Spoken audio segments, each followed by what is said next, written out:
Desde criança eu sempre curti animes. E meu pai fez questão de me apresentar muito cedo o Dragon Ball. Como pode, Frieza?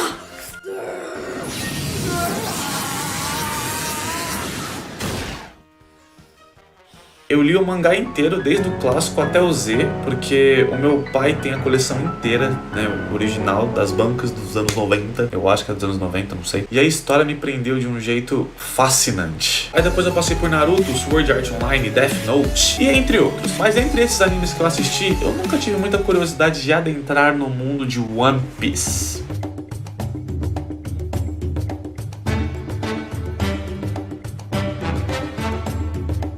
Obviamente, como qualquer bom nerd que se preze, eu sabia da existência do anime, mas eu não tinha muito lá interesse em assistir. Eu tive um pouco de contato com o anime a partir do jogo Jump Force, onde eu vi um pouco dos poderes dos personagens que tinham ali dentro do anime e tal. E depois de ver 500 episódios de One Piece dentro de um período de 7 meses, eu ouso dizer que One Piece é um dos melhores animes criados na história.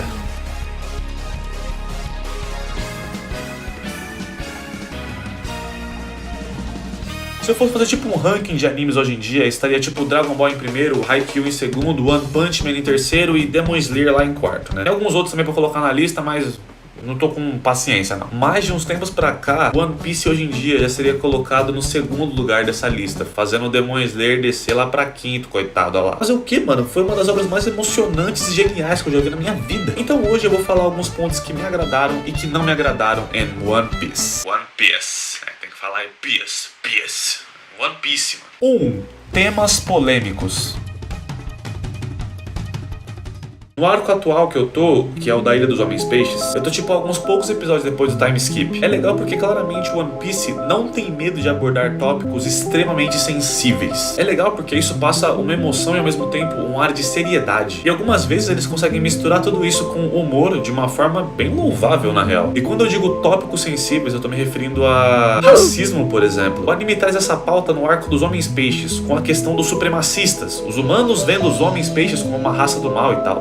Inclusão LGBT. E sim, eu vou colocar esse tema aqui porque, ainda mais pra época que o anime foi lançado, incluir isso dentro de uma animação era um tópico extremamente mais sensível do que é hoje em dia. Mas isso é abordado através de personagens travestis. Na real, é bem legal até a importância que eles deram a esses personagens, tanto no treinamento com o Sanji até na Ivankov, literalmente salvando a vida do protagonista. Guerra. Literalmente vemos os efeitos de guerra se reverberando no arco de Skypiea, Marineford e até mesmo em Enies Lobby. Morte. Tudo bem que todo anime traz esse teor da morte pra ou eleger um campeão de alguma luta ou trazer emoção pro próprio anime, mas o One Piece consegue trazer isso de uma forma bem diferente. Tal como todo anime bom que se preze, o protagonista já morreu e já voltou várias vezes aí. E tem o Brook, que literalmente tá morto. Amor. Dá pra ver um pouco de romance na Hancock, no Sanji, no amor da tripulação pelos companheiros. Eu ao menos curti muito a forma como o anime interpreta essa pauta. Maternidade adotiva. Belmore foi uma boa mãe e quem tenta dizer o contrário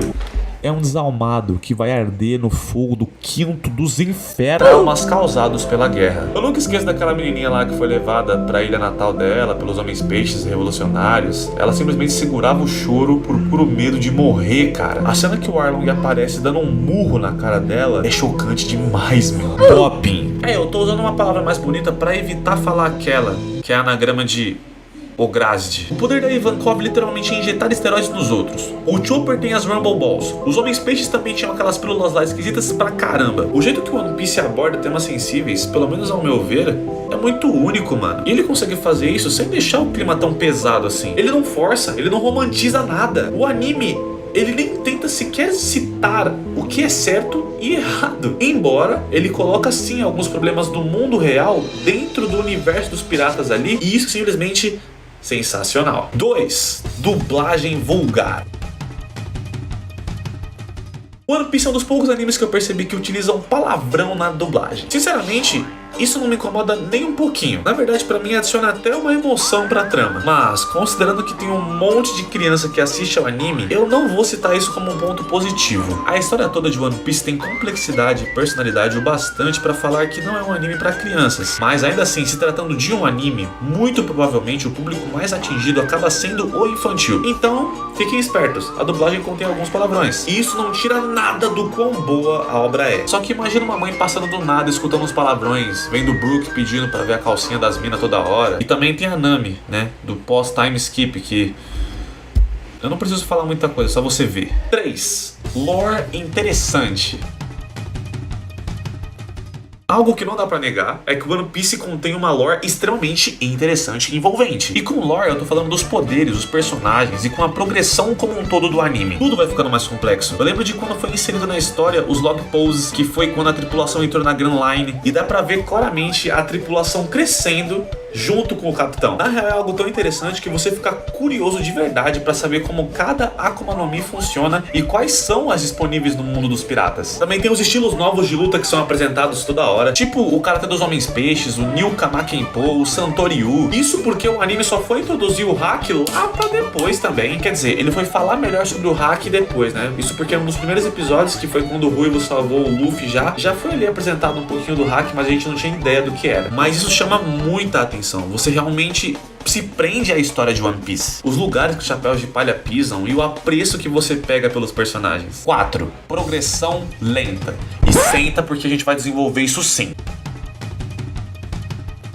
Tem alguns arcos que, de verdade, demora muito pra passar. Eles entopem de história ou de flashback, ou pior, de episódios que não agregam em nada na história. E claro, você chega a se perguntar, será que eu pulo esse episódio ou não? Eu, no caso, vi todos os 576 episódios, né, que eu passei até agora, não pulei nenhum. E eu quero muito ver a progressão da história. Mas eu dei uma empacada no anime, mano, porque, nossa, velho, tá enrolando demais com a história. Mas é legal porque o anime é um 8 ou 80. Ou passa tudo em um episódio só, ou demora 10 episódios só pro Luffy chegar na batalha porque querem dar destaque pra algum personagem específico ou acontecimento. E claro, isso pode ser só impressão minha também. Isso porque o arco lá da ilha que a Nami nasceu passou bem rápido pra mim. Eu até chorei quando eu descobri como a Belmore morreu. Então, acho que cada um vai enxergar cada arco com seus próprios olhos. Vixe, mano, essa... 5. Poderes confusos. A uma primeira vista, quem se destaca no mundo de One Piece eram só os usuários de Akuma no Mi, mas depois a gente vê que isso na real não passa de um equívoco, já que aparecem personagens extremamente fortes que não são necessariamente usuários de Akuma no Mi. E temos belos exemplos disso como Zoro ou Sanji. Os caras realmente são fortes e nunca encostaram numa Akuma no Mi. Também tem a própria CP9, que antes de comer a fruta do demônio já se demonstravam ser extremamente fortes. Tem o Franky, tem basicamente a Ilha das Mulheres inteira, o Shanks, e depois é mostrado pra nós o Haki, que é confuso pra um cara. Na real, depois dos Gears do Luffy, daria pra concluir que qualquer usuário de Akuma no Mi, quando soubesse usar os seus poderes, poderia em tese ter algum tipo de buff causado por ele mesmo, sem depender de nenhum outro artifício. E aí isso acaba abrindo a dúvida: qual o limite de um usuário de Akuma no Mi? Vendo a própria trajetória do Luffy, né, com a evolução dos poderes dele de borracha, qual será o limite da Akuma no Mi do Luffy, mano? Isso fora os hackers, irmão. Faz sentido? Pode até fazer, mas eu acho que é meio mal explicado em alguns momentos, e com o passar do anime, que existe o hack avançado, fica ainda mais confuso. Os hack meio que se misturam depois, e aí depois aparece o tal do hack do rei avançado. O hack do rei, depois de um tempo, parece ser só um artifício para determinar quais personagens têm personalidade forte e quais não têm tanto carisma assim. 6. Emoção. Inegavelmente, One Piece é um anime que cativa. A história dos personagens, o jeito de cada um, as piadas e batalhas que fazem você quase se sentir um membro da tripulação do Luffy. Você começa a sentir realmente pena dos protagonistas quando vem eles apanhando, porque você acompanhou a trajetória de cada um. Você viu como cada protagonista se esfolou de treinar pra chegar lá na hora da luta e apanhar, que nem um cachorro velho. Não batam em cachorros, pelo amor de Deus. Isso é uma gíria que minha mãe utilizava, mano. Não bate nos cachorros, não. Dá pra ver muito bem isso na luta do Luffy contra o Crocodile. Que sim, Luffy só ganhou por puro roteiro, mas a cena dele sendo empalado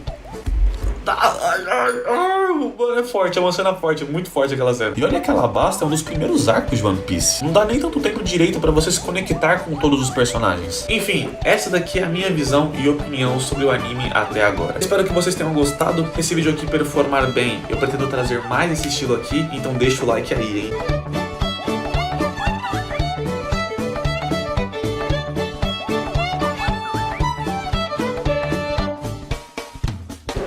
Ah, é verdade, eu não poderia terminar esse vídeo aqui sem dar uma palhinha da Vamos Jogar 2. Vocês pediram tanto, né?